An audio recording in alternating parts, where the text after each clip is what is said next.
Okay, people, so this is just a set of duals here, okay? You know, you would think an older trailer, a little bit of rust on the rims, good tread, right? You're doing your pre-trip, you go to grab this trailer, and you're like, well, nothing new here, right? You know, duals, standard trailer, and then you come back here and you come across something you guys might not have seen before, and I'm gonna let you in on it. I might educate you on a couple things. Are you ready for this? Okay. Now you think, well, I'm gonna get up under here, I'm gonna check for wheel seals, and you would think, well, there's nothing new. What can this guy teach me? Really? You know, I've been doing this for a long time. I know just what to look for when I get up under here.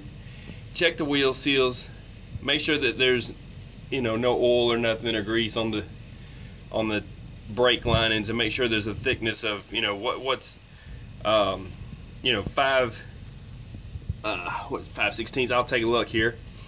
Get up on here and check it out. Okay, so then when you get up on the truck, surprise, what you know about that? Yeah. What are you gonna do now, people? Disc brakes. You thought you knew a little something, right? What can he teach me now, right? What can he possibly, trucking stuff, what you talking about? I know my job, right? Wrong. They've changed your job. Okay, so I'm gonna give you a little heads up here. All right. Now, this is still a brake chamber.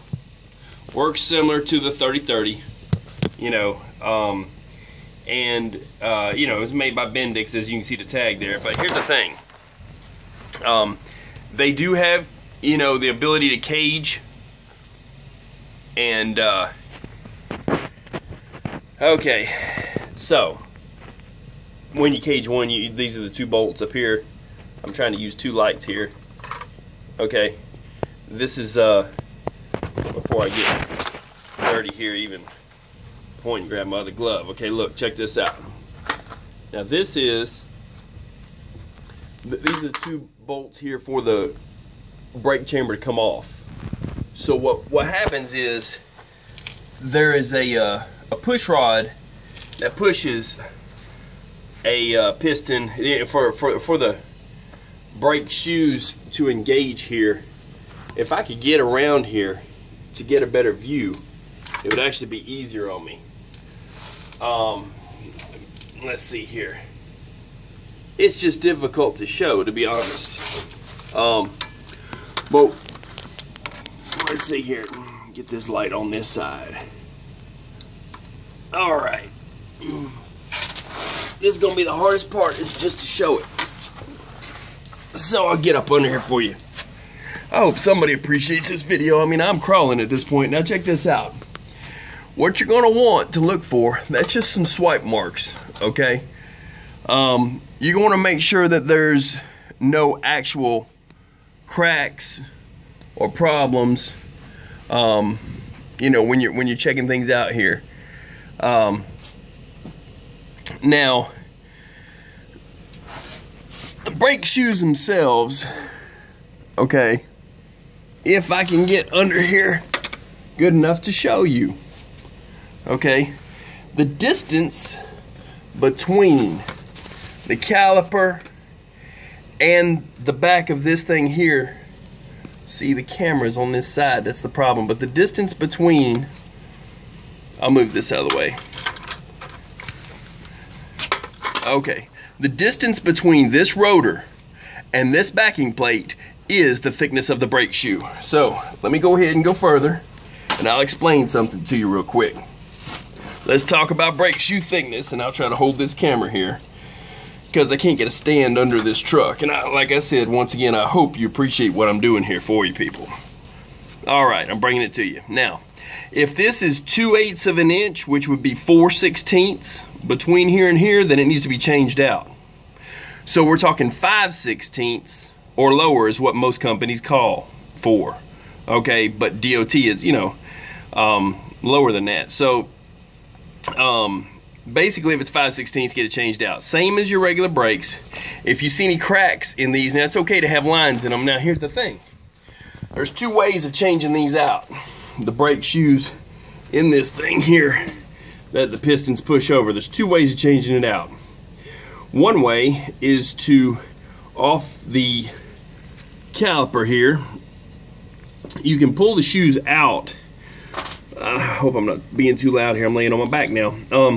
You can pull the shoes out by taking this. There's a cover thing down here. There's a little plastic thing that's made to break, or whatever you want to call it. It's made to break. There's a 10mm bolt. You take off the cover. The cover will come new with it, with the brake shoes, and also that little crush thing I'm talking about. Not to get into it too deep with you, because you're not going to be changing your brakes. You're just checking your brakes as a driver. So I'm not going to get too deep. I'll put a link to somebody that actually goes there with one. All right. Okay. So here's the thing. You can sneak these shoes out.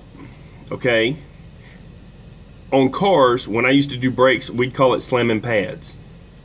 There's a problem with slamming pads. You're not turning your rotors. Okay, and I can tell y'all stories about rotors, some funny ones you'd like. One of them, the old timers, whenever there was maybe you had one place like a Napa that would turn rotors in your town and it was closed, they would actually flip the brake shoes around backwards and let the metal backing, as long as there wasn't no rivets, put them back in here, in a car anyways, and run down the road with them holding the brakes, and it would actually turn the rotors. It would actually scrape them down. You know, I would not recommend that for an 18-wheeler. I'm just telling you, I don't know if they turn these or if they pretty much just change them out. I would think that they would probably, on an 80,000 pound vehicle on an 18-wheeler, I don't think they have anybody turning rotors, to be honest with you. But they allow grooves, they just won't allow cracks, or, you know, deep wear. That's, you can get a micrometer, which is similar to a caliper, you know, not like a brake caliper, but a caliper that will measure the thickness of this right here, this rotor, okay, this disc that the brake shoes touch. So at a certain thinness, if you call it that, or thickness, they have to be changed out, and every single manufacturer is different. Okay, so what, you know, you can't just get up under the truck and check it out and say, well, it looks good to me. You know what I'm saying? Because then the DOT is going to say, well, did you do a pre-trip on this truck? Well, yeah. You know, especially if you have some kind of brake failure or something. Well, then he's going to say he's going further, or if he's going to do a DOT, he's going to say, well, how did you check the brakes? You know? And then if you can't answer that question, he's going to go back to the first question. Did you do a pre-trip? So the thickness between here and here. So measure it with a tape measure. And as I had one under here with me a minute ago, that's all right. I'll just tell you. Like I said, here's the numbers. 2/8 need to be changed out. Okay, so that's 4/16. 5/16 and you're just barely legal. Most companies want you to change them at 5/16. All right.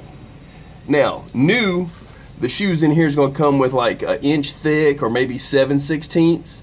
But you're going to measure between this right here and that with the tape measure. So I have my tape measure on my hip there. So you're measuring from, if I can show it, it's so difficult, from here to here. It's as simple. You know, how many 16ths you can get out of it from there to there. So if you tell them you took that tape up under there and you did your best to check it out from here to here, and you got more than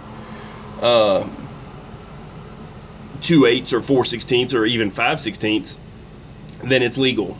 Okay, and you didn't see any other problems, and you run it. So that is your lesson today. When you see this monstrosity sitting sideways looking like a front wheel drive engine, when you go up under there to do your pre-trip and you're like, where's my drum brakes? So they do have better stopping power, just so you know. They stop in a shorter distance. They're cheaper for the brake shoes, for the maintenance on it, and I don't recommend them on a truck, but it's up to you. But since 1955, when they had a 55 or 56 Chevy C10 pickup truck, and they had all drums all the way around it, front and back, right? there's your lesson right there, okay, is when they changed over to disc brakes, and after that they put them on the front, and then found out they were so good they started doing all disc brake vehicles to see what happens, you know, and it turned out to be good. So if you got rotors all the way around your car, you've got better braking. And some people upgrade older cars and hot rods to these right here, these discs, you know what I'm saying? So you know, as long as you're not wearing from, if you could tell the lip is what I call it, from here to here, if there's any kind of real deep wear, you're going to see that these are worn thinner than they should be. But these are real thick. I can't get a good view of them.